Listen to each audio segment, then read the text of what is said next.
Welcome to this explainer. Okay, let's just jump right in, because today we are looking at an incredibly esoteric, almost artistic piece of software architecture.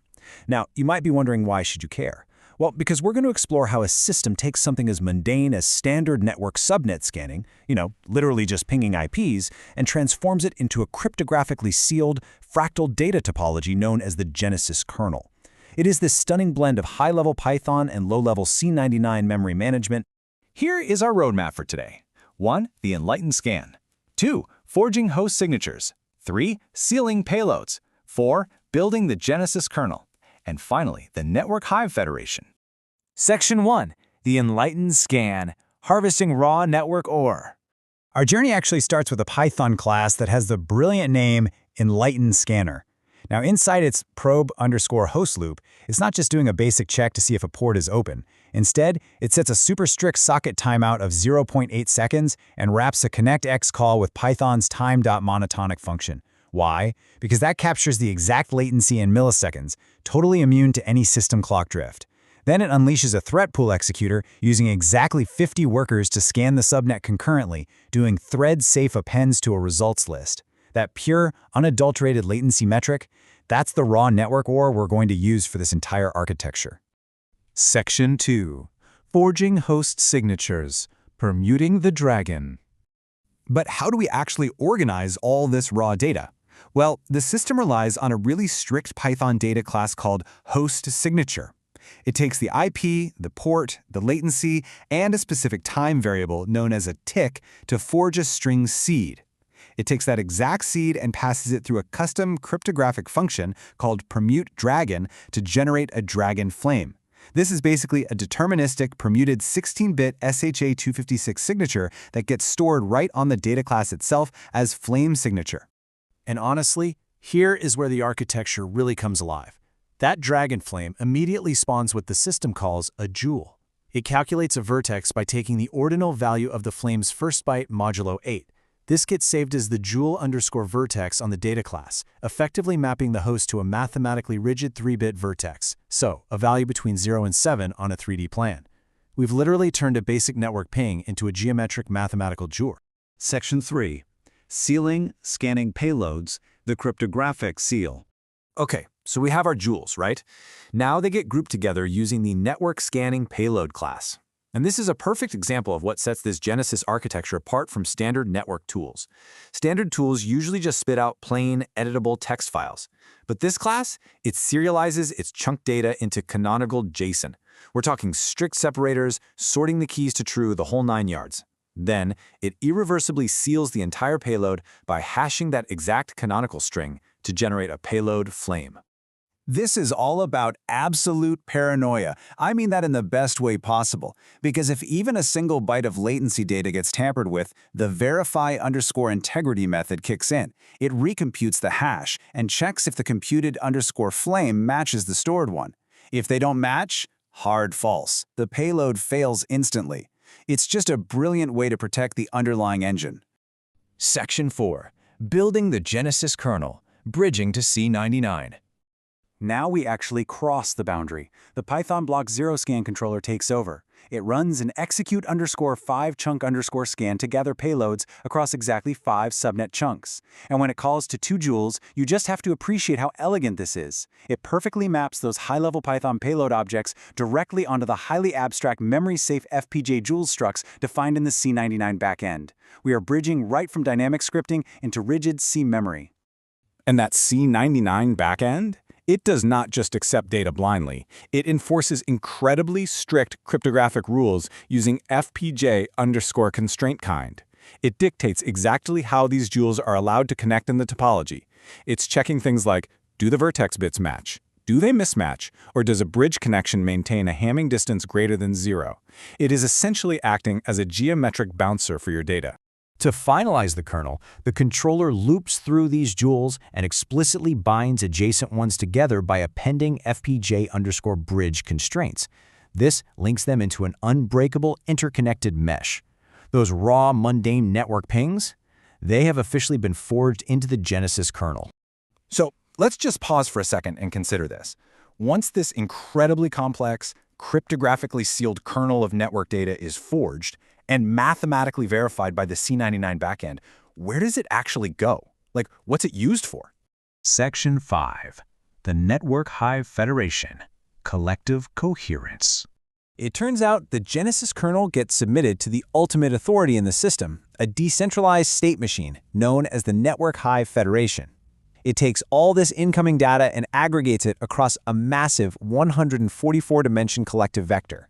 It dynamically weights the nodes using the NHF_phi_NV_num constant, which achieves a mathematically perfect collective coherence. And at this level, security is absolute. Take a look at the NHF weighted verify emit function. The system utilizes bounded, constant time 64 hex comparisons for its HMAC SHA-256 signatures. Why? Well, to make absolutely sure that attackers can't use timing attacks to guess the Federation's keys. Again, wonderfully paranoid engineering. So the complete life cycle wraps up right here. The scanned node uses a 64-hex invite ID to attempt to join the collective. The Federation strictly verifies those constant-time signatures, updates that massive 144-dimension vector math, and then generates a final cryptographic NHF_receipt flame. The raw ore has finally officially become part of the collective. By walking through this whole data journey, from the Enlightened scanner's very first ping all the way down to the Hive Federation, we get to see exactly how a completely mundane process is harvested, securely sealed, and then refined into a stunningly complex C99 architecture. Which leaves us with a really fascinating thought to end on. If this staggering level of cryptographic artistry can be applied to a basic, everyday subnet scan, what other mundane data streams are out there quietly hiding fractal architectures? Thanks for joining me on this explainer. I really hope it completely shifted how you look at a simple network ping. Hey everyone, and welcome to today's explainer.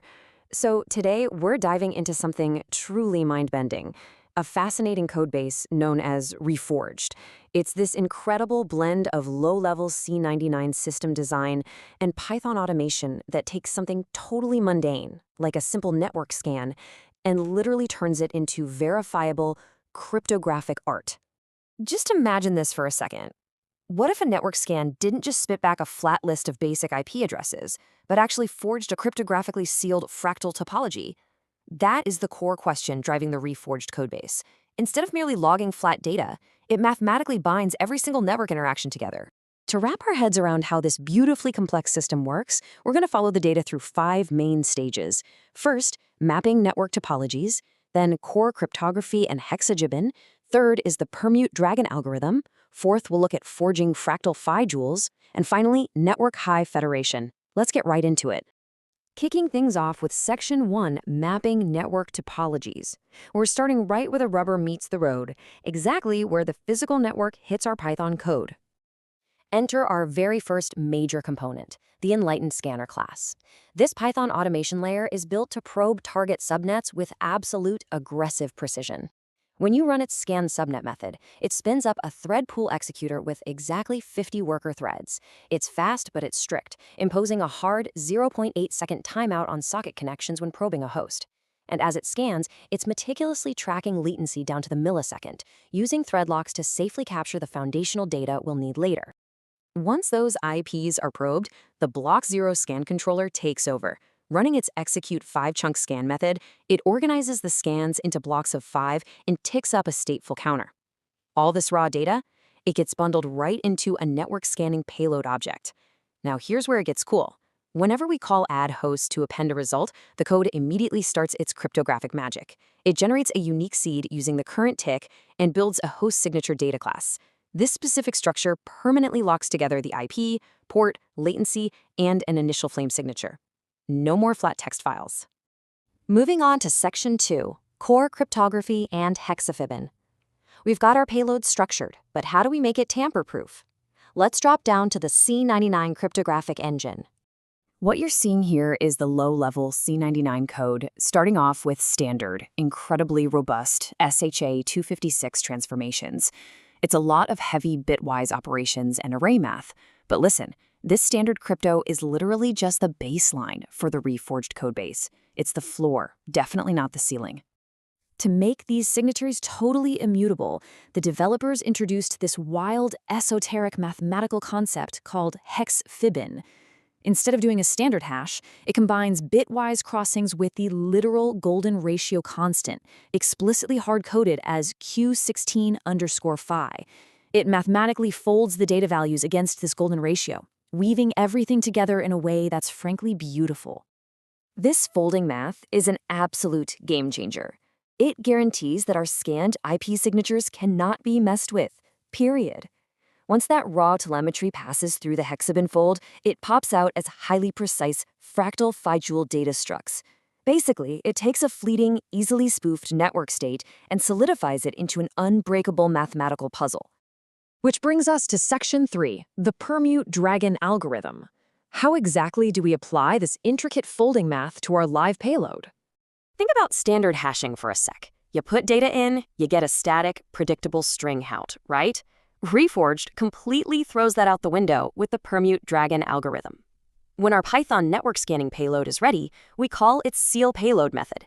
This serializes the data to JSON and hands it off to C99 functions named permute dragon and dragonflame16. The result? It dynamically shuffles that standard digest into a highly volatile 16-bit word called a flame sigil. And here is where data literally becomes art. That 16-bit flame sigil isn't just invisible machine code floating in the background. An Emergence 65K module actually translates those specific bits into visual properties. We're talking 2 bits for contour, 3 for chroma, a pulse bit, and dynamically blended colors. It takes raw network scanning data and organically grows it into something that looks like a digital oil painting. Honestly, it's mind-blowing. All right, Section 4, Forging FractalFJewels. Let's look at how this visual crypto signature builds out into an actual overarching network map. So, the Python scanner leverages those flame signatures to forge what it calls FractalFJewels. These are the final data nodes representing our scanned hosts. But they're absolutely not isolated points. The code actively loops through them and binds them together with strict cryptographic constraints. For example, look at the FPJ_bridge constraint. It demands that the Hamming distance between vertices must be greater than 0. This turns the entire network map into a massive interconnected logic web. Once the scan controller finishes up, it calls a method named build_genesis kernel, which grabs all those linked jewels and creates a master genesis kernel. Then, a crucial C99 function called FPJ_tick constantly loops through the kernel. It's relentlessly verifying those structural constraints and checking for any illegal bitwise deltas. If even a single bit in a host signature is altered, the constraints instantly fail, the payload's verify integrity check tanks, and the kernel completely rejects the state. It polices itself 24/7.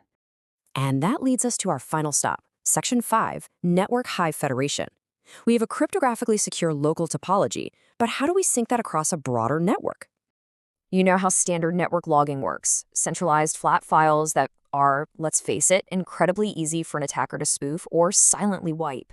The Network Hive Federation module basically says no way to that.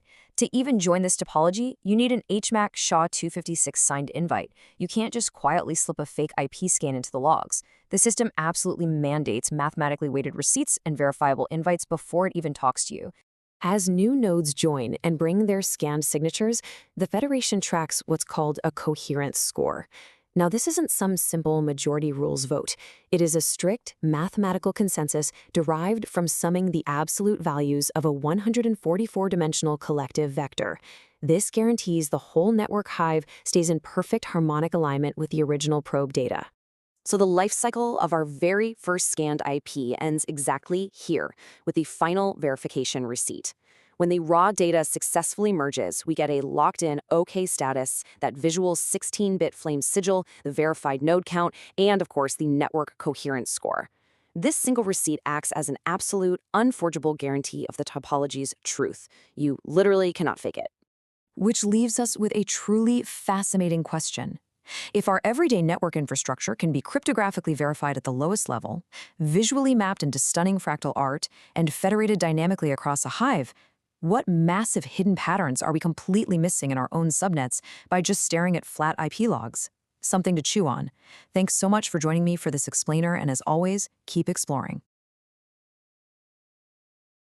Hey everyone, welcome to this explainer. We are breaking down something completely fascinating today. A highly complex C99 architecture that literally fuses rock-solid standard cryptography with exotic fractal mathematics. Why? To build a secure network hive federation. I am absolutely pumped to guide you through this, because it's honestly a masterclass in weaving strict security protocols together with highly abstract logic. To see how all these disparate parts click together, here's our roadmap. 1. The reforged cryptographic foundation. 2. Logic of fractal jewels. 3. Permute dragon and identity. 4. Visualizing with emergence 65K. 5. Network hive federation. And finally, 6. The final demo assembly. We'll start right at the bedrock security, move up through the math, and end up looking at a fully working network scanner. Let's get right into it. All right, Section 1, the reforged cryptographic foundation. Before we get to any of the wild math, the environment absolutely has to be bulletproof. The core mission of this codebase? Absolute trust. And it pulls this off by utilizing robust SHA-256 and HMAC implementations with bounded, constant time 64 hex comparisons. That constant time part is absolutely crucial. By enforcing strict time checks, the system inherently defends against timing attacks. You know, those sneaky attacks where someone tries to compromise your system just by analyzing the milliseconds it takes an algorithm to execute. Not happening here. Check out this repair disclosure right at the top of the codebase. It brilliantly illustrates the exact strictness we're talking about. Notice that invite IDs are now full 64-hex HMAX SHA-256 values. The architecture flat-out refuses silent overflow and mandates those constant time checks. It's essentially locking the front door with military-grade hardware before any of the custom fractal logic is even brought inside.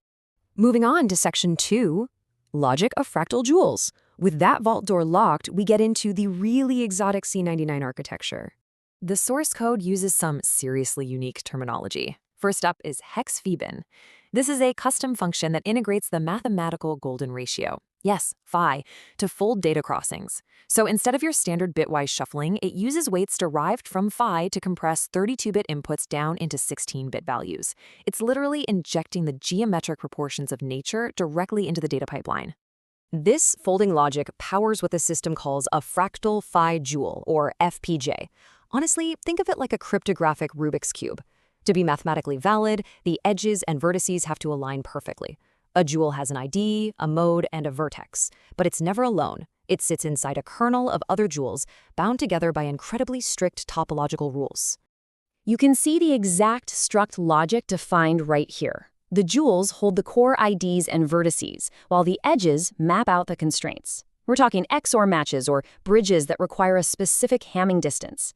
These rules dictate exactly how the jewels can interact. If even one edge constraint fails during a kernel tick, boom, the whole state change is rejected. Zero tolerance.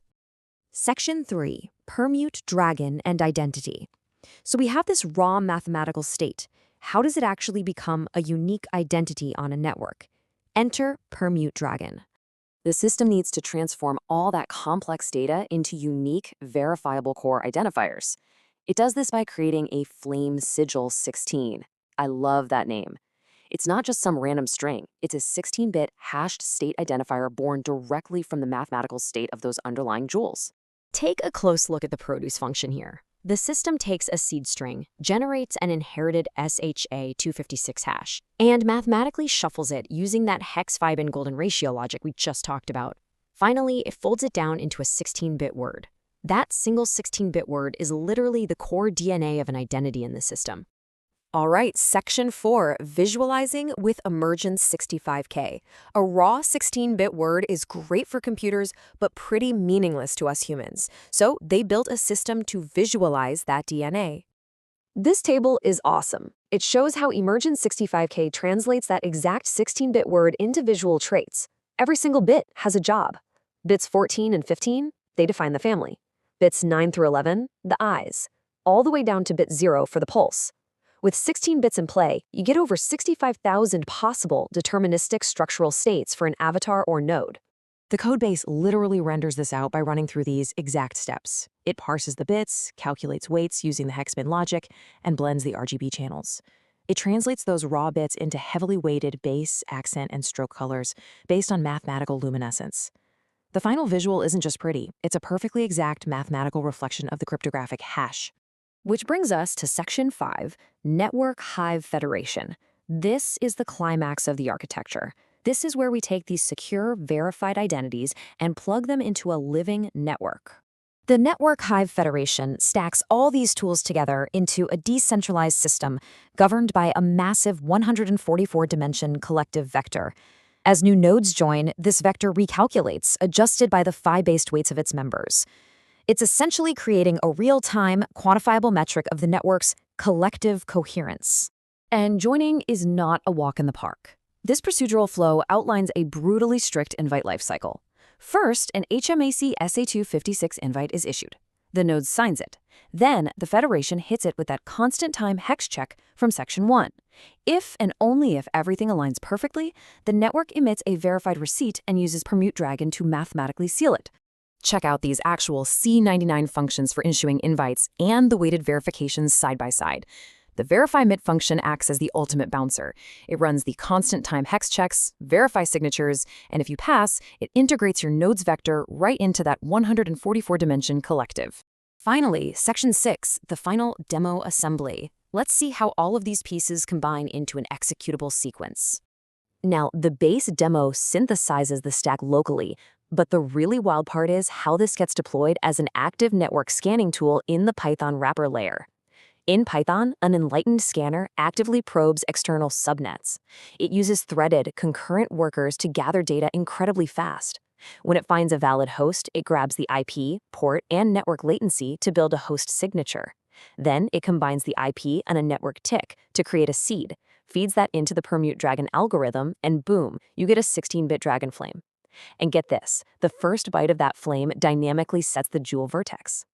From there, a network scanning payload aggregates these hosts, running a specific seal payload function to lock it all down with a final dragon flame to guarantee integrity. Then, an elegant little method called toJewels converts those host signatures straight into fractal jewels. Finally, a Block 0 scan controller takes the payloads, links them with strict bridge edge constraints, and builds a Genesis Phi kernel. The lines of code here prove the whole architecture works flawlessly, emitting a receipt only when the hashes, constant time checks, and golden ratio math perfectly align, whether you're running it locally in C or across a distributed Python subnet scan. Which leaves us with a pretty fascinating question to chew on. Having seen how exotic fractal math can merge with strict C99 security and how it actually powers dynamic Python network payload controllers, how might you implement this kind of zero-tolerance, mathematically constrained invite protocol in your own architecture? Definitely something to think about. Thanks so much for joining me for this explainer. I really hope it sparked some golden ratio inspiration for your next build. Catch you next time.